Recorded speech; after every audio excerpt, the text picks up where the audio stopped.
आपण पाहताय the Vidarbha news, विदर्भाचा बुलंद आवाज।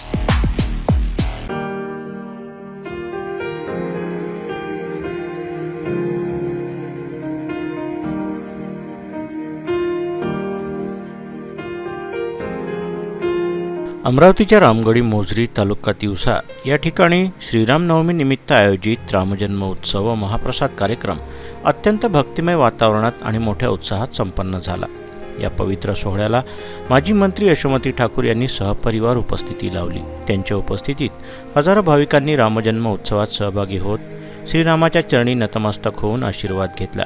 कार्यक्रमादरम्यान नामस्मरण, आरती, पाळणा, विविध धार्मिक विधींच्या माध्यमातून संपूर्ण परिसर भक्तिमय झाल्याचं पाहायला मिळालं। मोठ्या संख्येनं उपस्थित भाविकांनी महाप्रसादाचाही लाभ घेतला। रामगडी मोझरी येथे शेकडो वर्षाची अखंड परंपरा जपत साजरा होणारा हा उत्सव भक्ती, श्रद्धा आणि सामाजिक एकात्मतेचं सुंदर उदाहरण आहे। उत्सवामुळे संपूर्ण परिसरात आनंद आणि धार्मिक उत्साहाचं वातावरण निर्माण झालं।